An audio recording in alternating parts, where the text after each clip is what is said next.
சிவன் சொத்து கொல்லம்நாசி என்றால் சிவன் சொத்து எனப்படுவது ஆண்கள் உடம்பில் இருக்கக்கூடிய விந்தணு நாதம் என்று சொல்லப்படுது விந்து. 18 ஆண்டுகள் யார் ஒருவன் அதை கட்டுப்படுத்தி வாழ்கின்றானோ அந்த விந்தானது 18 பாஷாணங்கள் ஒன்றாக இருக்கக்கூடிய நவபாஷாணங்கள் ஒன்றாக இருக்கக்கூடிய பாதரசமாக மாறும். பாதரசம் மாறிட்டா அந்த உடம்புல மாயை உண்டாகும். இந்த உடம்பை மறைக்கும், உடம்பையே மறைச்சிடும். விண்ணுக்கு தொடர்புடைய ஆகாயத்தோட தொடர்புடையவனாக அவன் மாறி விடுவான். ஆண் ஒரு மனிதன் இருந்ததற்கான தடம் என்று சொன்னா 3 கடமைகள் அவனுக்கு இருக்கு. ஒரு மனிதன் இந்த பூமிக்கு வந்துட்டு போனா, நானும் வந்தேன், பிள்ளை குட்டிகளை பெத்தேன், இருந்தேன், சாப்பிட்டேன், தூங்கினேன், செத்தேன், அதுதான் வாழ்க்கை இல்லை. இது வாழ்க்கை இல்லை. இந்த பூமிக்கு எதை நோக்கி வந்தோமோ அதை நோக்கி வந்த 3 தடங்களை விதைக்க வேண்டும் என்று முன்னோர்கள் சொல்லிவிட்டு போயிருக்கிறார்கள். அந்த 3 கடமைகள் என்ன? உன்னை நீ நேசிக்கின்ற நிலை வந்தால் அடுத்தவனை நேசிக்கின்ற ஒரு அறிவு உனக்கு கிடைக்கும். உன்னை முதல்ல நேசிக்க தெரிஞ்சாதான் அடுத்தவனை நேசிக்க தன்மை இருக்கும். உனக்குள்ள ஏற்படுகின்ற காயங்கள் மற்றவர்களுக்கு வரக்கூடாது என்ற நிலை வந்தால் அந்த இடத்துல நீ உண்மைத்தன்மை விடுகிறாய். அந்த வகையில பிற உயிர்களை நீ நேசிக்க ஆரம்பித்து விட்டால் அந்த இடத்துல அன்பு வந்துடுது. அன்பு வந்து விட்டால் இறைவன் அங்கே வந்துகிறார். நவகண்ட யோகம் என்பது இந்த தன்னுடைய உடம்ப 9 பிரிவுகளாக பிரித்துக் கொள்வதுதான் நவகண்ட யோகம். தனித்தனியா பாட்பாட்டா இருக்கும். அதை வள்ளலார் செய்திருக்கிறார். வள்ளலார் அதை செய்திருக்கிற போது பார்த்துட்டு இது இந்த தலை வேற, கால் வேற, கை வேற, இப்படி உடம்பு வேற, இப்படி 9 பாட்பாட்டா பிரிஞ்சு மீண்டும் கூடுவதை பார்த்த பிறகு பார்த்த மக்கள் எல்லாம் இது எது வள்ளலார், இது சாமியே கிடையாது, ஏதோ பேயோ பிசாசோ. இது திருவண்ணாமலையில எடுத்துக்கிட்டா காட்டு சிவான்னு ஒருத்தர் இதே பகுதியில வாழ்ந்திருக்கிறார். அந்த காட்டு சிவா என்பது நவகண்ட யோகத்தை முடித்தவர் என்று சொல்லுகிறார்கள். ஏன்னா அவருடைய காலத்துலலாம் நாம இல்லை. இங்கேருந்து கிரிவலப்பாதையிலிருந்து ஒரு 1.5 கிலோமீட்டர் மலையை நோக்கி உள்ள பார்த்தீங்கன்னா அவர் வாழ்ந்த தடம் இருக்கிறது. காட்டு சிவா வாழ்ந்த தடம் இருக்கின்றது. நவகண்ட யோகத்திலே அவர் இருக்கிறார். அதை தாண்டிய விஷயம்தான் தனி அன்பு. நவகண்ட யோகத்தை தாண்டி மேல்நிலை என்பது தனி அன்பாக சொல்லப்படுகிறது. தனி அன்பது என்பது எல்லா உயிரிழத்து அன்பு செலுத்துகின்றவன் அந்த உயிராகவே மாறிவிடுகிறது. எங்க இருக்கிறாங்க சித்தர்கள் என்றால் எங்க நம்முள்ள இருக்கிறாங்க, நம்முடைய உடல்ல இருக்கிறாங்க, உள்ளத்துல இருக்கிறாங்க. ஒவ்வொரு மனிதனும் சித்தராகக்கூடிய தகுதி உண்டு. ஆனால் அதை வளர்த்துக் கொள்கிறானா, தக்க வைத்துக் கொள்கிறானா என்பதுதான் கேள்வி. சாமி வணக்கம். சித்தர்கள்னா யாரு? சித்தர்கள் எப்படி தோன்றினார்கள்? அதை பத்தி கொஞ்சம் தெளிவா சொல்லுங்க ஐயா. அனைவருக்கும் வணக்கம், நமசிவாயம். அருமையான கேள்வி கேட்டிருக்கீங்க. சித்தர்கள் என்பது ஒரு பொதுவான வார்த்தை. அது இந்து மதத்திற்கு மட்டுமல்ல, அனைத்து மதத்திற்கும் பொதுவான விஷயம். இந்து மதத்தில் தான் சித்தர்கள் இருப்பார்களா என்று கேட்டால் இல்லை. இஸ்லாத்தில் இருக்கலாம், கிறித்துவத்தில் இருக்கலாம், மற்ற ஏனைய மதங்களிலும் இருக்கலாம். சித்தர்கள் என்பது மனிதன் கடவுளை படைத்தானா, கடவுள் மனிதனை படைத்தானா என்ற கேள்விக்கு ஆராய்ந்தால் சித்தர்களுடைய நிலை தெரிந்துவிடும். கல் தோன்றி முள் தோன்ற காலத்தே வாளோடு முன் தோன்றிய மூத்த கொடி தமிழ் மக்கள் என்று தமிழ் மக்களை சொல்வார்கள். அது வாளோடு கிடையாது, வானோடு அப்படிங்கிறது தான் சரியான வார்த்தை. எல்லாரும் வாளோடுனா என்ன, குரங்கு வாள் அப்படின்னு நினைக்கிறாங்க சில பேர். குரங்கு தான் மனிதனுடைய மூதாதையர் இனம். அந்த வாளோடு, குரங்கு வாளோடு பிறந்தவன் தான் மனிதன் என்று சொல்கிறார்கள். கிடையாது, அது தவறான வார்த்தை. வான் ஒடு என்றால் வான் ஒலிக்கின்ற ஒளி என்கின்றது ஓங்கார பொருளாக இருக்கின்றது. இப்போ இந்த உலகத்தில் இருக்கக்கூடிய ஒளிகள், நான் இந்த இடத்துலேருந்து நான் பேசுகின்ற இந்த ஒளி உள்பட பறவைகள் ஒளி, தொழிற்சாலைகள் ஒளி, போக்குவரத்து ஒளி, இப்படி ஒளிகள் எல்லாம் பிரவாகமாக பெருகி அது அண்டத்தில் போய் சேர்கிறது. அந்த காற்றலை என்பது அண்டத்தில் போய் சேர்கின்றது. இந்த பூமி பந்தை தாண்டி ஒரு வெளியே போய் விண்வெளியில் போய் இந்த பூமியை பற்றி ஒரு ஒளி என்ன வருகிறது, ஒட்டுமொத்த ஒளியும் சேர்ந்து என்று கேட்டால் ஓம்னு ஒரு ஒளி வருதா சொல்கிறாங்க விஞ்ஞானிகள். அந்த ஓங்காரின் கூட்டொளி தான் வானோடி முன் பிறந்த தமிழ் மக்கள் என்று சொல்லப்படுது. அந்த ஓங்காரம் எப்பொழுது தோன்றப்பட்டதோ, மனிதன் எப்பொழுது தோன்றப்பட்டவனோ அப்பொழுதுதான் இந்த இனமாக பெருகி நாம் வந்திருக்கின்றோம். அப்படிப்பட்ட நிலையில் இதில் மனிதனாக பிறந்தவன் எப்படி சித்தர்கள் நிலையில் மாறுறான் அப்படின்னு அடுத்த கேள்விக்கு நம்ம போக வேண்டியதாக இருக்குது. இப்போ மனிதனாகப்பட்டவன் சித்தர்கள் நிலையில் எப்படி போகிறனா, ஆய்வு, அது மனமாக இருக்கட்டும், இந்த பிரபஞ்சத்தை பற்றியாக இருக்கட்டும், ஒரு கணக்கு சம்பந்தப்பட்டதாக இருக்கட்டும், அல்லது ஒரு தொழில் சார்ந்த ஒரு துறையை சம்பந்தப்பட்டதாகும், எதை நோக்கி ஆய்வு செய்கிறானோ அதை நோக்கி உள்ளாழ்ந்து போகிறான். அவனாகவே அது மாறிவிடுகிறான். அப்போ ஒரு தண்ணீரை பற்றி ஆய்வு செய்கிறான் என்றால் அந்த தண்ணீர் அவனை ஏற்றுக்கொள்கிறது. அந்த தண்ணீரில் மிதக்கக்கூடிய அளவுக்கு அவன் தன்னை தயார்படுத்திக் கொள்கிறான். எவ்வளவு பெரிய அலைகள் அவனை அடித்தாலும் சரி, ஆழி அலைகள், கடல் அலைகள் அவனை சூழ்ந்தாலும் சரி, தண்ணீரில் மிதக்கக்கூடிய தன்மையை அவன் ஏற்றுக்கொண்டால், அந்த தண்ணீர் அவனை ஏற்றுக்கொண்டால், அவன் அந்த நிலையில் ஆய்வு பெற்ற முழு மனிதனாக மாறிவிடுகிறான். தண்ணீரில் மிதக்கிற அளவுக்கு எந்த ஒரு ஆதாரமும் இல்லாமல், எந்த ஒரு உதவிக்கரமும் இல்லாமல் தண்ணீரில் தன் உடம்பை தக்க வைத்து மிதக்க வைத்துக் கொள்கின்ற ஒரு பக்குவத்தை எடுத்துக்கொள்கிறான் என்றால் தண்ணீரால் அவனுக்கு ஆபத்தில்லை என்ற நிலைக்கு தள்ளப்பட்டு விடுகிறான். அதுபோல காற்றில் பறப்பதற்கான ஒரு சூழல் ஒரு மனிதன் எடுத்துக்கொள்கிறான் என்றால், காற்றை ஆய்வு செய்து தன் உடம்பை காற்றோடு ஒடுக்கிக் கொள்கிறான் என்றால், காற்றில் மிதக்குகின்ற பக்குவம், பறக்கின்ற பக்குவம் அவனுக்கு கிடைத்துவிட்டால் காற்றால் அவனுக்கு ஆபத்து இல்லை.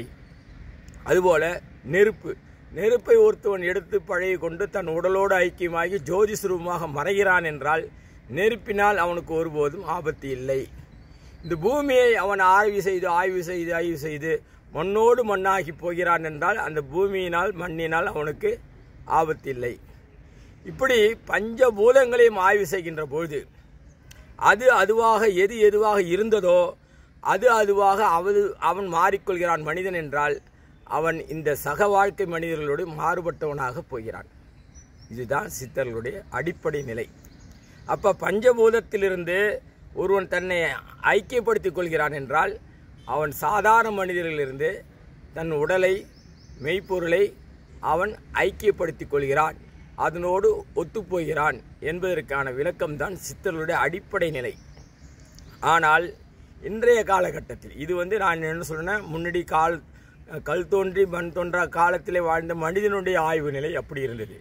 காலப்போக்கில் மருவி ஒவ்வொரு மனிதர்களும் எந்த துறை வல்லுநராக இருக்கிறார்களோ அந்த துறை வல்லுநராக இருந்து மக்களால் ஏற்றுக்கொள்ளப்பட்டு, மக்களால் பாராட்டப்பட்டு, மக்களால் போற்றக்கூடியவர்கள் காலப்போக்கில் சித்தர்களாக மாறிவிட்டார்கள். இது இரண்டாம் நிலை. இப்போ கற்புல 3 நிலை சொல்லுவாங்க. முதல் நிலை கற்பு, இடைநிலை கற்பு, 3ஆம் நிலை கற்பு. கண்ணகி, மாதவி, மணிமேகலை, இதுதான் 3 நிலைக்கான இளங்கோவன் படைத்த சிலப்பதிகாரத்தில் 3 நிலை கற்புகளை அவர்கள் சொல்கிறார்கள். கண்ணகி தெய்வ நிலை கற்பு, மாதவி தவநிலை கற்பு, மணிமேகலை என்பவள் அவளுடைய 3ஆம் நிலை கற்பு. அதாவது துறவர வாழ்க்கையில் வாழ்ந்தவர்கள் 3 நிலையில் கற்பு நிலை பெண்கள் சொல்வது போல சித்தர்கள் என்பது பஞ்சபூதங்களை தன்னுள் அடக்கி வசமாக்கி கொண்டு வாழ்ந்தவர்கள் முதல் நிலை. 2ஆம் நிலை சித்தர்கள் என்றால் மக்களால் போற்றக்கூடியவர்கள், மக்களால் ஏற்றுக்கொள்ளப்பட்டவர்கள். இவர்கள் 2ஆம் நிலை. அதிலும் 3ஆம் நிலை தான் இருந்த நிலையே தெரியாத அளவிற்கு தன்னை மாற்றி ஐக்கியமாகிக் கொள்வது, தான் இருந்ததுக்கான தடமே இல்லாமல் செல்வது. இப்போ ஒரு மனிதன் இருந்ததற்கான தடம் என்று சொன்னால் 3 கடமைகள் அவனுக்கு இருக்குது. ஒரு மனிதன் இந்த பூமிக்கு வந்துட்டு போனான்னா, நானும் வந்தேன், பிள்ளை குட்டிகளை பெற்றேன், இருந்தேன், சாப்பிட்டேன், தூங்கினேன், செத்தேன், அதுதான் வாழ்க்கை இல்லை. இது வாழ்க்கை இல்லை. இந்த பூமிக்கு எதை நோக்கி வந்தோமோ அதை நோக்கி வந்த 3 தடங்களை விதைக்க வேண்டும் என்று முன்னோர்கள் சொல்லிவிட்டு போயிருக்கிறார்கள். அந்த 3 கடமைகள் என்ன அப்படின்னு சொன்னால், ஒரு மனிதனாகப்பட்டவன் நூல் எழுதியிருக்கணும், ஒரு புத்தகம் எழுதியிருக்கணும். இப்போ திருக்குறள் இன்றைக்கு வரைக்கும் இருக்கிறனா திருவள்ளுவருடைய இயற்பெயரே தெரியாது. ஆனால் திருக்குறள் இன்ற அளவுக்கு இருக்கிறனா திருவள்ளுவர் அங்கே பேசப்படுகின்றார். அதுதான் அவருடைய எழுதின நூல். சிலப்பதிகாரம், மணிமேகலை, பெருங்காப்பியங்கள் எல்லாம் இன்றைக்கு மனிதர்களை இத்தனை 1000 ஆண்டுகள் தாண்டிய பிறகு கூட இன்றைக்கு அந்த நூல்கள் இருக்கிறது என்றால் அந்த மனிதர்கள் இருந்திருக்கிறார்கள் என்பதற்கு தடம். இது மனிதனுடைய முதல் நிலை தடமாக இருந்தது. 2வது தடம் என்றால் அவன் ஒரு ஆலயம் கட்டியிருக்க வேண்டும். ராஜராஜ சோழன் ஒரு ஆலயம் கட்டினார் என்றால் இன்றைய வரைக்கும் ராஜராஜ சோழன் கட்டிய ஆலயம் பிரகதீஸ்வரர் ஆலயம் பெருங்கோவிலாக இருக்கின்றதால் இன்னைக்கு உலக அதிசயங்களே 8வது அதிசயமாக பேசப்படுகிறது என்றால் இன்னைக்கு ராஜராஜ சோழன் பேரும் அதோடு பேசப்படுகிறது. எத்தனை அதிசயங்கள், எத்தனை அபூர்வங்கள், எத்தனை ஆராய்ச்சி வல்லுநருக்கு கட்டுப்படாத புதையல்கள் கருப்பொருள்கள் உரிப்பொருளாகும் அங்கே இருக்கிறது என்றால் ராஜராஜ சோழன் இன்றைக்கு பேசப்படுகிறான். அவன் எப்படி இருந்தான், எங்கே இருந்தான், எப்படி மறைஞ்சான், அவனுடைய சமாதி இருக்கா இல்லையா, இந்த ஆய்வுகளுக்கெல்லாம் தாண்டி ராஜராஜ சோழனுடைய ஆலயம் இன்றைக்கு பிரகதீஸ்வரர் ஆலயம் இருக்கிறது என்றால் அதுக்கு காரணம் அவன் கட்டிய ஆலயம், அவன் இருந்ததற்கான தடம். ஒரு நூல் எழுதப்பட்டது, ஒரு ஆலயம் கட்டப்பட்டது. மூன்றாவது மனிதனின் கடமை என்னவென்றால் அவன் தன்னுடைய சந்ததியை இந்த உலகிற்கு தந்துவிட்டு செல்ல வேண்டும். தன்னுடைய சந்ததி, இந்த வந்த வேலை என்னன்னா மூன்றாவது கடமை சந்ததி. யாருடைய புள்ள, அதனால தான் உங்கள் அப்பா பேர் என்னான்னு சொல்லி கேட்பாங்க. அப்பா பேர் என்னப்பானா, இன்னார் புள்ள நான், அவங்க அப்பா பேர் என்ன, இப்படி தொடர்ந்து போயிட்டே இருந்தாலும் ஒரு சந்ததியினுடைய தொடர் சங்கிலி நமக்கு கிடைக்கும். மூன்றாவது நிலை, சில பேருக்கு குழந்தைகளே இல்லை, என்ன செய்கிறது, அவங்க சந்ததியே இல்லை அப்படின்னாக்கா யாருக்காவது ஒருவருக்கு திருமணம் செய்து இருக்கு. உனக்கு யார்ப்பா கல்யாணம் பண்ணி வச்சாங்க, இன்னார் குடும்பத்தார் எனக்கு கல்யாணம் பண்ணி வச்சாங்க, எங்கள் அப்பா அப்படி பண்ணியிருக்கிறார். தன்னுடைய வேலை செய்த ஒரு பையனுக்கு, அதாவது அரிசி வியாபாரி, அவர் கீழே ஒரு சமையல் மாஸ்டர் ஒரு ஹோட்டலில் இருக்கிறார் ஒரு நிறுவனத்தில், அவர் திருமணத்துக்கு வந்து தாலி வாங்கி கொடுத்துருக்கு எங்கள் அப்பா. அதுபோல் ஒரு திருமணத்தை நடத்தி வைக்க வேண்டும். உனக்கு யார், அவங்க குடும்பத்தை சண்டை சச்சரவு வந்து ஏய் நான் கட்டினா தாலியை கொடுறேன் அப்படின்னு அந்த புருஷனை கேட்டால் கூட, யோ தாலி வேணா நீ கட்டிருக்கலாம், ஆனால் தாலி வாங்கி கொடுத்தது எங்கள் அப்பா, அதனால் அவர் கட்டின தாலியை நீ அறுக்கிறதுக்கு அவுக்கிறதுக்கு உனக்கு உரிமை கிடையாது அப்படின்னு பேசக்கூடிய அளவுக்கு ஒரு திருமணத்தை நாம் நடத்தி வைத்திருக்க வேண்டும். அதுவும் இல்லை. இப்போ தற்காலிக ஜோதிடர்கள் என்ன சொல்கிறாருன்னா, ஒரு அரச மரத்துக்கும் ஒரு வேப்ப மரத்துக்கும் கல்யாணம், ஒரு மூங்கில் மரத்துக்கு ஏதோ ஒரு 2 மரங்களுக்கு கல்யாணம் பண்ணி வைக்கணும், பிள்ளைகளாக பாவித்து கல்யாணம் பண்ணி வைக்கணும் அப்படின்னு ஒரு சடங்கை நடைமுறைப்படுத்தி, இது மனிதர்களுக்கு மூன்றாவது கடமையாக இருக்கிறது. இப்படிப்பட்ட சூழ்நிலையில் இப்போ பார்த்தீங்கன்னா ஒரு கிறிஸ்துவ மதத்தை எடுத்துக்குமே, அதில் வந்து போப்பாண்டவர்களை எப்படி நாம் வந்து அடையாளம் கண்டுபிடிச்சி இவர் தான் அடுத்த போப் அப்படின்னு நான் கேள்விப்பட்டதை சொல்கிறேன். அதுபோல் எப்படின்னு கேட்டால் ஒரு 11 பேர்களை தேர்ந்தெடுப்பார்கள் என்று சொல்வார்கள். அந்த 11 பேர்களை தேர்ந்தெடுத்து அவர்கிட்ட எல்லார்கிட்டையும் பைபிள் கொடுப்பாங்க. அந்த பைபிளை படித்து தவம் தியானம் பண்ணும். யாருடைய பைபிளில் உண்மையாக வந்து இயேசுநாதரோட படம் வந்து அங்கே வருகிறதோ அவர்களே போப்பாண்டவர்களுக்கு தகுதியானவர்கள் என்று தேர்ந்தெடுக்கப்படுவதாக நான் கேள்விப்பட்டது. அதுபோல் சித்த நிலை என்பது இருந்தால்தான் அங்கே இறைவன் வந்து வருகின்ற மனிதனுடைய ஒடுக்கமாகிறான். நான் என்னை பொறுத்த வரைக்கும் என்ன செய்கிறேன்னா, இந்த தவம் தியானம் என்பதெல்லாம் அப்பாற்பட்ட விஷயம். இன்றைய காலகட்டத்துக்கு உண்மையாக இரு, நேர்மையாக இரு, மற்றவர்களுக்கு தொந்தரவு பண்ணாமல் இரு, அதுதான் தவம் தியானம். நீ இதுக்காக போயிட்டு ஒரு மரத்தடியில் போயிட்டு காட்டுக்குள்ளார உட்காந்து நான் சித்தனாயிட்டேன், புத்தனாயிட்டேன், தவம் பண்ணுறேன், தியானம் பண்ணுறேன் அப்படின்னா மற்றவர்கள் பார்வைக்கு தான் நீ அதை செய்கிறாயே தவிர உனக்குள் உன்னுடைய ஆய்வாக அது இருக்குமா என்றால் கேள்விக்குறியாக இருக்கிறது. இரு, இயல்பாக இரு, மக்களோடு மக்களாக இரு, மக்களோடு மக்களாக பழகு. ஆனால் உனக்கென்று ஒரு பாதையை வகுத்து கொண்டு அந்த பாதையில் படி நேர்மையாகவும் உண்மையாகவும் உன்னை நீ நேசிக்கின்ற நிலை வந்தால் அடுத்தவனை நேசிக்கின்ற ஒரு அறிவு உனக்கு கிடைக்கும். உன்னை முதல்ல நேசிக்க தெரிஞ்சாதான் அடுத்தவனை நேசிக்க தன்மை இருக்கும். உனக்குள்ளே ஏற்படுகின்ற காயங்கள் மற்றவர்களுக்கு வரக்கூடாது என்ற நிலை வந்தால் அந்த இடத்துல நீ உண்மைத்தன்மை வந்து விடுகிறாய். அந்த வகையில் பிற உயிர்களை நீ நேசிக்க ஆரம்பித்து விட்டால் அந்த இடத்துல அன்பு வந்துடுது. அன்பு வந்து விட்டால் இறைவன் அங்கே வந்துகிறான். உண்மை இருக்கின்ற இறைவன் வந்து உறைவிடமாக இருக்கிறான் என்றால் உண்மையின் உள்ளமாக தான் அது இருக்கும். ஆக அன்பை நேசி என்று போதித்து விட்டு அதுக்கு நேர்மாறாக நாம் இருப்பதினால் எந்த வகை பயனும் இல்லை. நான் சைவன் என்று கூறிக்கொண்டு விபூதியை பட்டையும் பூசிக்கொண்டு கழுத்தில் ருத்ராட்சம் போட்டுக்கொண்டு நேராக அசைவ ஹோட்டலில் உட்காந்துட்டு வாங்கிட்டு வந்து வீட்டில் உட்காந்து ரகசியமாக தின்னா அதுக்கு பேர் சைவன் இல்லை, சைவர்கள் இல்லை. நான் வந்து வேடதாரியாக இருந்து கொண்டு பட்டையும் கழுத்தில் ருத்ராட்ச கொட்டையும் கட்டிக்கிட்டு காவி ருத்ராட்சம் கட்டிட்டு சாயந்தரம் ஆனால் 6 மணிக்கு மேலே ஒரு கும்பலாக உட்காந்துட்டு மதுபானங்கள் அடங்கினால் நீ அதுக்கு தகுதியானவில்லை. ஆனால் சித்தர் என்று பெயர்கள் இருக்கும். எப்படி இவர்கள் எல்லாம் சித்தர்களாக ஏற்றுக்கொள்ள முடியும் மக்கள்?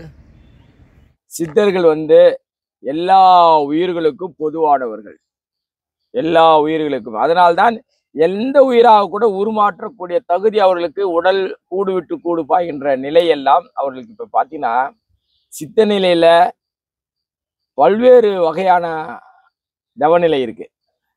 அதாவது நவகண்ட யோகம், தனி அன்பு, அப்படின்ற ஒரு பகுதிக்குள்ளார போயினா நவகண்ட யோகம் என்பது இந்த தன்னுடைய உடம்ப 9 பிரிவுகளாக பிரித்து கொள்வதுதான் நவகண்ட யோகம். தனித்தனியா பார்ட்டா இருக்கும். அதை வந்து வள்ளலார் செய்திருக்கிறார்.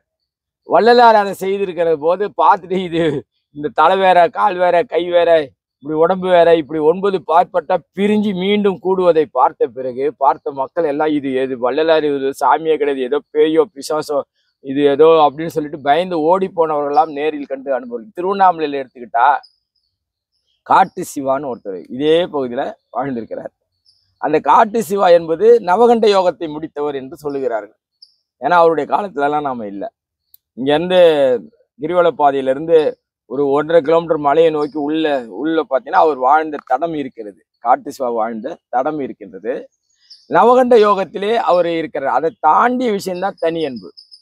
நவகண்ட யோகத்தை தாண்டி மேல்நிலை என்பது தனி அன்பாக சொல்லப்படுகிறது. தனி அன்பது என்பது எல்லா உயிரிழத்து அன்பு செலுத்துகின்றவன் அந்த உயிராகவே மாறிவிடுகிறது. அதுதான் தனி அன்பு. இப்ப பாத்தீங்கன்னா, இப்ப நீரோட பிரிந்து விடுகிறது, காற்றோட பிரிந்து விடுகிறது, வெப்பத்தோட போய் அக்னியோட சேர்ந்து விடுகிறது, பூமியோட சேர்ந்து விடுகிறது. இந்த நிலையை கடைசி நிலையாக தன்னுடைய வாழ்நாளிலே செய்து காட்டியவர் வள்ளல் பெருமான். அவர்களெல்லாம் சித்தராக நம்மளுடைய நம்முடைய தாத்தா பாட்டி காலத்துல அவர்கள் வாழ்ந்திருக்கிறார்கள். கடலூரிலே ஒரு நீதிமன்றத்திலே நீதி வழக்காடிய போது வழக்கு தொடுத்தவரே இவர் அந்த வழக்கு மன்றத்துக்கு வரும்போது எழுந்து நிற்கிறார். வழக்கு தொடுத்தவரே இவர் வரும்போது எழுந்து நிற்கிறார் என்றால் ஜட்ஜி பார்க்கிறாரு, நீங்க தாங்க வழக்கு தொடுத்தீங்க ஒரு குற்றவாளி என்று. ஒரு குற்றவாளி வருகின்ற போது நீங்கள் எழுந்து மரியாதை செலுத்துகிறீர்கள் என்றால் அந்த இடத்திலே அவர் எப்படி குற்றவாளியாக இருக்க முடியும்? அதனால அந்த வழக்கு தள்ளுபடி செய்யப்படுகிறது.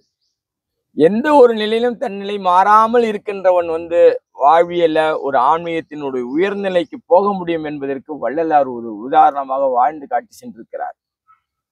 இப்ப ஒரு திருக்குறள் ஒண்ணு எடுத்துங்க. காமத்து பாலை விட்டுடுவோம். அறம் பொருள் 2 எடுத்துக்கலாம். அறம் பொருள் இன்பம், இந்த 3த்துல 2 முதல்ல இருக்கு. இந்த 2 தலைப்புல இருக்கக்கூடிய அதிகாரத்துல ஏதாவது ஒரு குறள் எடுத்துங்க. திருக்குறளை எடுத்துக்கிட்டு அதன்படி வாழ்நாள் முழுக்க உங்களால் வாழ முடியுமா? ஒரு திருக்குறளுடைய கருத்தை உங்களால வாழ்நாள் முடியுமா அதை கடைபிடிக்க முடியும் என்றால் நீ கூட ஒரு சித்தன் தான். முடியாதே. தன்னுடைய கொள்கை மாறாமல் யார் ஒருவன் வாழ்ந்து கொண்டிருக்கிறானே அவன்தான் இன்றைய நிலைக்கு ஒரு சித்தனாக நாம் கருதப்படுகிறார்கள் என்று சொல்லுகிறான். சொல்லுங்க, அடுத்த கேள்வி கேளுங்க. ஐயா, இப்போ சித்தர்களை நம்மளால பார்க்க முடியுமா? இந்த காலத்துல சித்தர்கள் இருக்கிறாங்களா? நீங்க சொன்னீங்களே வாழ்நாள் முழுவதும் அந்த ஒரு விஷயத்த கடைபிடிக்கணும், ஆய்வு செய்யணும் அப்படின்னு சொல்லிட்டு, அப்படி யார் இருக்கிறாங்க, அப்படி இருக்கிறார்களா அப்படின்றத எங்களோட கேள்வி. அதுக்கு பதில் சொல்லுங்க ஐயா. அதாவதுங்க, நம்ம சொன்னோம் சித்தர்கள் காலந்தொட்டு, அதாவது முன்னாடி இருந்தாங்க, இடையில எப்படி இருந்தாங்க, இப்ப எப்படி இருக்கிறாங்க, எப்படி இருக்கணும் அப்படின்ற விஷயத்த சொன்ன. ஒரு கொள்கை பிடிப்பை எந்த காரணத்தை கொண்டும் அந்த கொள்கையை தவற விடாமல் நேர்மையாக கருத்தில் கொண்டு வாழ்பவன் அவனே ஒரு இன்றைய நிலைக்கு சித்தன் தான் நான் சொல்லுவேன். ஏன்னா சந்தர்ப்ப சூழ்நிலைனால இதுக்காக நான் மாத்திக்கிட்டேன் அப்படின்றலாம் கூடாது. அதுக்கு ஏற்கனவே ஒரு பதிவுல ஒரு கதையை சொல்லியிருக்கிறேன், மகாபாரதத்தினுடைய கதையை சொல்லியிருக்கிறேன். இது ஒரு காடு வனப்பகுதின்றதுனால அந்த கதை மீண்டும் இந்த பதிவுல சொல்ல வேண்டிய கடமை இருக்கிறது. ஏனால் ஒரு தவ யோகி என்பதற்கு ஒரு காட்டுக்குள்ளார 2 கந்தர்வர்கள் பறவைகளாக வாழ்ந்தார்கள். அக்னி அவர்களை எரிக்க வருகிறது. அப்போது அந்த கந்தர்வர்களாக இருக்கின்ற பறவைகள் சொல்லுது, எங்களை எரிப்பதற்கு உங்களுக்கு விருப்பம் இல்லை என்றால், இந்த காட்டை மட்டுமே அழிப்பது உங்களுக்கு நோக்கம் என்றால் நாங்கள் ஒப்புக்கொள்ள மாட்டோம், எங்களையும் இந்த காட்டோடு எரித்து விடுங்கள் என்று அக்னி பறவைகள் அந்த தவசிகள் சொல்லுகின்ற போது, அந்த கொள்கையை தான் இடம் கொடுத்த தான் வாழ்ந்த இந்த காட்டை அழிக்கின்றதை நாங்கள் ஒருபோதும் ஒப்புக்கொள்ள மாட்டோம், எங்களையும் இந்த காட்டோடு எரித்து விடுங்கள் என்று சொல்லுகின்ற அந்த கொள்கையை ஏற்கின்ற போது அவர்கள் அங்கே சித்தர்களாக மகாபாரதத்தில் சித்தரிக்கப்பட்டார்கள். அதுபோல இன்றைக்கு வாழ்கின்ற மனிதன் கொள்கையோடு பிடிப்போடு வாழ்கிறான்னா அந்த கொள்கை கடைசி வரைக்கும் உயிர் போகின்ற தருவாயில் கூட அந்த கொள்கையிலிருந்து மாறக்கூடாது.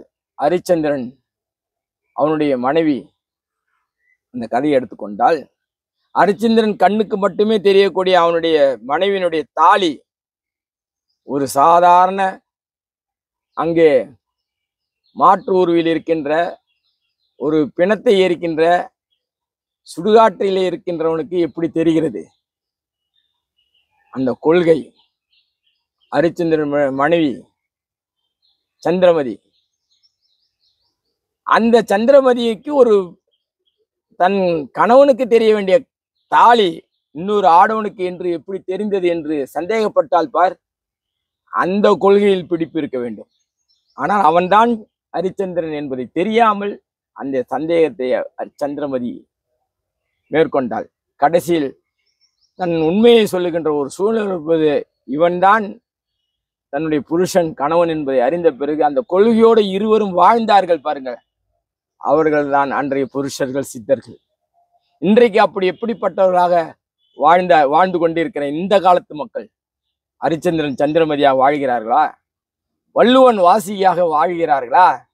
வள்ளுவன் வாசி என்று எடுத்து சொன்னால் தினசரி அன்னம்பாளிப்பு வள்ளுவனுக்கு வாசிக்கு சமைத்து கொண்டு வந்து வைப்பார்கள். கூடவே ஒரு கோலையில தண்ணீரும் ஒரு ஊசியும் கொண்டு வந்து வைப்பார்கள். தினசரி அன்னம் பரிமாறுகின்ற போது அந்த கோலை தண்ணீரும் ஊசியும் கொண்டு வந்து வைப்பார்கள். அது யாருன்னா அவர் வள்ளுவன் வந்து எடுத்துட்டு வந்து வச்சுக்குவார். அன்னம்பாளிப்பாவை வாசி வந்து போடுவாங்க, இவர் வந்து ஊசியும் கோலை தண்ணீரும் கொண்டு வந்து வச்சுக்குவார். அப்போ அந்த அம்மாவுக்கு வாசிக்கு எப்போ பார்த்தாலும் ஒரு சந்தேகம். ஆனால் நீண்ட நாட்கள் அதை கேட்கல.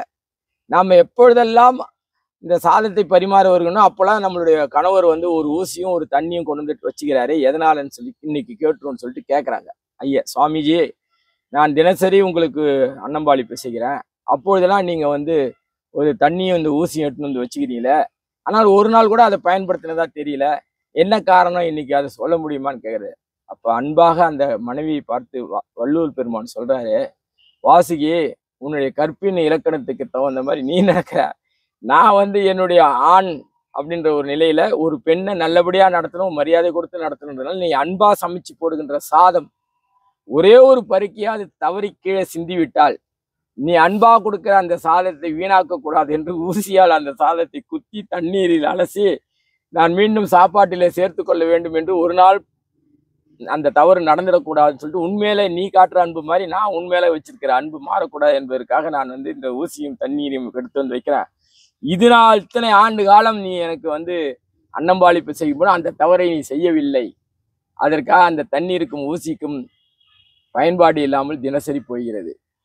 இன்று வரை என்னுடைய மீது வச்சிருக்கின்ற அளவற்ற அன்பு, கணவன் மீது வைத்திருக்கின்ற ஒரு கடமை, அதை நீ நிறைவேற்றி வருகிறாய், தவறு செய்வதற்கு இடம் தராமல் வாழ்ந்து கொண்டிருக்கிறாய் என்று வள்ளுவன் வாசியை பார்த்து சொல்கின்ற நிலை இன்றைய தாய்மார்களுக்கு இருக்கிறதா? அதே போல இன்றைக்கு பொருளுடைய கணவன்மார்களுக்கும் இருக்கின்றதா? ஒரு தாம்பத்தியம் என்பதற்கு ஒரு கோயம்புத்தூர்ல ஒரு நடந்த சம்பவத்தை சொல்றேன். அப்போ கோயம்புத்தூர்ல ஒரு விசேஷத்துக்கு போய் இந்த ஒரு வீட்டுல ஒரு 10 நாள் தங்க வேண்டிய ஒரு சூழல். இந்த கதையை எதுக்காக நான் சொல்ல வரேன் என்றால், ஒரு உண்மையான தாம்பத்தியம் என்பது வள்ளுவன் வாசிக்கு மட்டுமல்ல, இன்றைய காலகட்டத்திலும் இப்படி நடந்து கொண்டு இருப்பதற்காக நான் வந்து இந்த நிகழ்வை சொல்ல வேண்டி இருக்குது. ஒரு ஓலைச்சுவடி வாசிக்கிற அந்த இடத்துல நான் போய் தங்கியிருக்கிறேன். அப்போ கணவன் மனைவி அந்த ஓலைச்சுவடி வாசிக்கிற இடத்துக்கு அவர் வராங்க. அவர் அந்த ஓலைச்சுவடி வாசிக்கிறவர் என்கிட்ட கொண்டு வந்து சொல்றாரு, ஐயா சுவாமி வந்து திருவண்ணாமலையிலேருந்து வந்திருக்கிறாரு, நீண்ட அனுபவசாலி, உங்க என்ன சந்தேகம்னா அவர்கிட்ட போய் கேட்டுங்கன்னு என்கிட்ட அந்த அவங்க கணவன் மனைவி அனுப்பி வைக்கிறார். அவர் என்கிட்ட சொல்லும்போது, ஐயா இவங்க ரொம்ப வருஷமா என்கிட்ட ஓலைச்சுவடி பார்க்க வராங்க, மீண்டும் மீண்டும் பார்க்க வரும்போது அவங்களுக்கு ஒரு திருப்தி இல்லாத ஒரு சூழல் இருக்கிறது. கணவன் மனைவி தாம்பத்தியத்துல கூட அவங்களுக்கு வந்து ஒரு திருப்தி இல்லாம இந்த ஏதோ ஒரு கடமைக்காக வாழ்ந்துட்டு இருக்கிறாங்க. ஆனா அதுக்கு விடை தெரியல, அந்த விடை என்னன்னு நீங்க தீர்வு சொல்லி இன்னைக்கு அனுப்பி வைங்க, இனிமே அவங்க என்கிட்ட வரவே கூடாது அப்படின்றது சொல்றாரு அந்த நிபுணர். சரி, அவங்கள கூப்பிட்டு தனியா ஒரு அறைக்கு அழைச்சிட்டு போயிட்டு கன்சல்டிங் பண்றேன். என்ன உங்க பிரச்சனை கணவன் மனைவிட்டு கேட்கலாம். அப்ப அவங்க சொல்றாங்க, ஐயா இத்தனை வருஷம் திருமணம் ஆயிடுச்சு, குழந்தை பசங்களாம் இருக்கிறாங்க, ஆனால் இது நாள் வரைக்கும் எங்களுக்குள்ளார ஒரு உண்மையான அன்போ விசுவாசமோ 2 பேருக்குள்ளார ஒரு சூசைட் பண்ணிக்கலாமா கூட நாங்கள் நினைச்சிட்டோம். ஏன் இதுக்கு இந்த வாழ்க்கை, ஒருத்தர் அடிக்கடி சண்டை, குடும்பத்துல பிரச்சனைகள் இப்படிலாம் வருது, எதுக்கு இந்த வாழ்க்கை அப்படின்ற மாதிரி நாங்கள் பல்வேறு காலகட்டத்தை நோக்கி போயிட்டோம். ஆனால் அதுக்கான முறை தீர்வு கிடைக்கல. நீங்கள் அதை என்ன சொல்யூஷன் கண்டுபிடிச்சி சொல்லுங்க அப்படின்னும் போது எல்லாம் விசாரிச்சுட்டே வந்தேன்.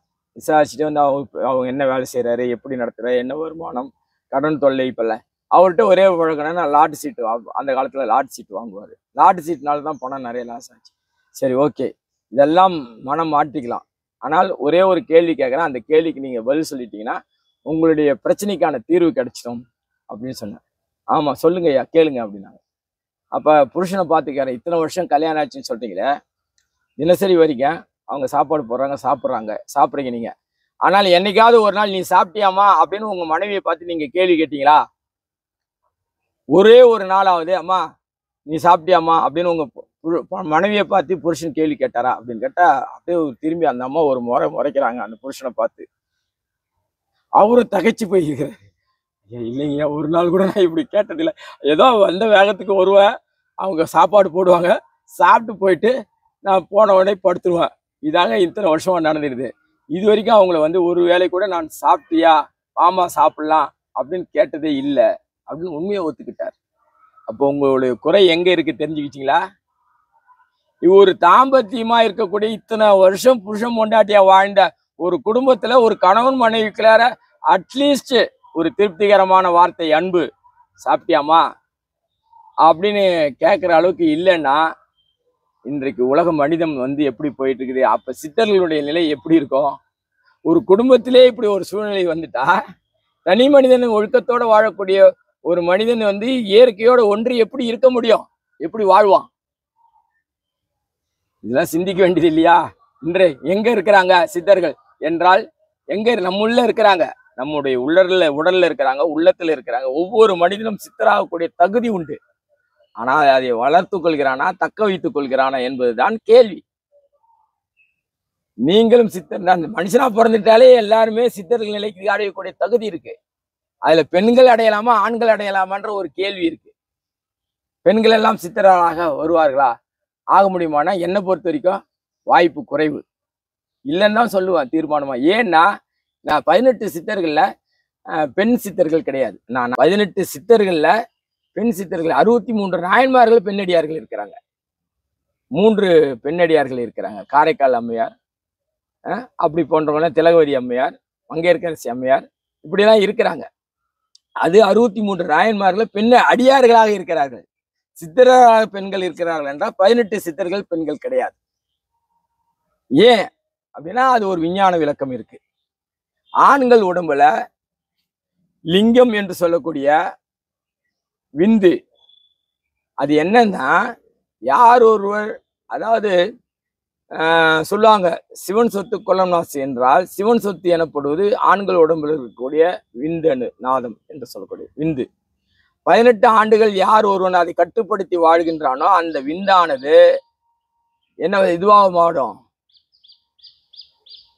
அதாவது 18 பாஷாணங்கள் ஒன்றாக இருக்கக்கூடிய, நவபாஷாணங்கள் ஒன்றாக இருக்கக்கூடிய அந்த பாதரசமாக மாறும்.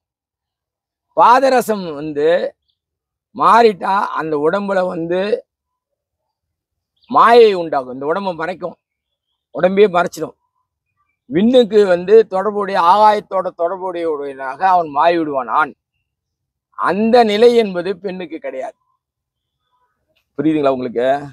அதாவது ஆண் வந்து 18 ஆண்டுகள் தன்னுடைய பிரம்மச்சரியத்தை கடைபிடித்தால், அவன் கடைபிடிக்க முடியுமான்றது 2வது கேள்வி. 18 ஆண்டுகள் ஒருவன் பிரம்மச்சாரியத்தை அது வந்து கடைபிடிக்காம தோற்று போன பெரிய பெரிய மேதாவிகள்லாம் குறைந்த வயசுல இறைவனடி சேர்ந்திருக்கிறாங்க. குறைந்த வயசுலயே அவங்க வந்து இந்த பிரம்மச்சாரியத்தை விவேகானந்தர் உள்பட சொல்லலாம். அவங்களெல்லாம் பெரிய பெரிய மேதாவிகள்லாம் பிரம்மச்சரியத்தை கடைபிடித்து குறைந்த வயதிலே இறைவனோடு சேர்ந்தவர்கள். அந்த பாதரசத்தை அடையக்கூடிய தன்மையை முடியாமல் தோற்று போனவர்கள் என்று சொல்லலாம். அதனால் நீ அடைஞ்சிருக்கியான்னு என்ன கேட்கறீங்க? நான் வந்து முயற்சி செய்து அதற்கு ஒரு படிக்கட்டுகள், சில படிக்கட்டுகள் ஏறி இதுதான் குண்டலினி, இதுதான் யோகம் என்ற நிலையை தெரிந்த பிறகு திரும்பவும் இயற்கை என்னை இழுத்து கடவுள் மனிதர்களோடு இருக்குமாறு என்னை கட்டுப்படுத்தி விட்டது. அடுத்த ஸ்டேஜுக்கு என்னால் போக முடியல. அப்ப அந்த ஒரு இறை சக்தியே குண்டலினி என்பதே ஒரு அனுபவத்தை தொட்டு விட்டேனே தவிர அதையே கண்டினியூ பண்ணி என் தக்க வைத்துக் கொள்வதற்கு என்னால் முடியவில்லை. காரணம் உலகியலுக்கு நான் திரும்பி வந்து தொண்டு செய்வதற்கு தான் நான் வந்த வேலை. அப்ப சித்தர்கள் என்ற நிலை என்பது எல்லாருமே மனிதர்களாக படைக்கப்பட்ட பிறவிகள் அனைமே. இப்ப மயில்ல பார்த்தீங்கன்னா ஆணும் அல்லாத பெண்ணும் அல்லாத மயில் அலிமயில்னு ஒன்று இருக்கும். அந்த அலிமயில் என்ன செய்யும்னா தன் உடம்புல இருக்கிற பாதரசத்தை 3 மேல இருக்கின்ற அந்த தோகை இருக்கு இல்லையா, தலையில மயிலுக்கு 3 தோகைகள் இருக்கும். அந்த பாதரசத்தை உற்பத்தி செய்தெல்லாம் அந்த மேல இருக்கிற மயிலினுடைய 3 தோகைகளை கொண்டு போய் வச்சுக்கோ ஸ்டாக். அது பறக்கும் போது கண்ணுக்கே தெரியாது. அலிமயில் பறந்தால் வானத்தில், தேர்ச்சி பெற்ற முதிர்ச்சி அடைந்த அலிமயில் பறந்தால் வானத்தில் தெரியாது. அதுதான் இன்னைக்கு ரேடார்ல பாதரசத்தை பயன்படுத்துறாங்க. எதிரி நாட்டை அழிக்கக்கூடிய ஒரு விஞ்ஞானத்தை ரேடார் தெரியாம ஒரு வாகனம் செல்லுகிறது என்றால் அங்க என்ன இரிடியம், பாதரசம் போன்ற பொருட்கள் எல்லாம் மேல் பூச்சாக பூசப்பட்ட அந்த விமானங்களுக்கு, ராக்கெட்டுகளுக்கு அனுப்பி வைக்கின்ற அந்த சாஃப்ட்வேர் என்று சொல்லக்கூடிய மென்பொருள் அங்கே இருக்கிறது. ஃபெதர் அப்படின்னு அந்த மயிலுக்கு சொல்லுவாங்க, மயிலுடைய தொகைக்கு. அப்படிப்பட்ட நிலையில இயற்கையோடு ஒன்றியதுதான், விஞ்ஞானத்தோடு ஒன்றியதுதான் சித்த நிலை. எதுக்கு சொல்ல வரேன்னா, சித்தர்கள் எப்படிப்பட்டவர்களாக இருப்பார்கள் மெய்ப்பொருள் கண்டறிவதற்கான ஒரு ஆய்வாதான் இந்த பதிவு நாம சொல்றோம். இந்த ஆய்வு செய்யதான் அது அதுவாக இருந்ததோ, எதுவாக இருந்ததோ அது அதுவாக மாறுபவன் தான் சித்தன். அந்த வகையில மனிதன் எல்லாராலும் ஏற்றுக்கொள்ளக்கூடிய உண்மையான நிலையில வாழணும். உண்மை பொருள் எங்க இருக்கிறதோ அந்த இடத்துல இவன் இருப்பான். இவனுடைய மனம் அதை நோக்கி தான் செல்லும். போலிகளை நோக்கி செல்லாது, போலியானவர்கள் நெருங்க கூட விடமாட்டான், இவனும் அவர்களை நெருங்க மாட்டான். உண்மைத்தன்மை எங்க இருக்குதோ அங்கதான் இறைவனை நோக்கி செல்கின்ற பயணம் என்னவோ, அந்த உண்மைத்தன்மை எதுவோ அந்த உண்மை வழியில் செல்பவன் தான் சித்தனாக இருப்பான். இன்றைக்கு யாரெல்லாம் அப்படி ஆய்வு செய்து நோக்கி செல்கிறார்களோ, உண்மையை தேடி செல்கிறார்களோ, அங்கே இறைவனை தேடி செல்கிறார் என்பதை பொருளாக கொண்டு அப்படிப்பட்டவர்கள் தான் இன்றைக்கும் சித்தராக வாழ்ந்து கொண்டு இருக்கிறார்கள். சொல்லி விடைபெறுகின்றேன். நன்றி. நமசிவாயம். திருச்சிற்றம்பலம்.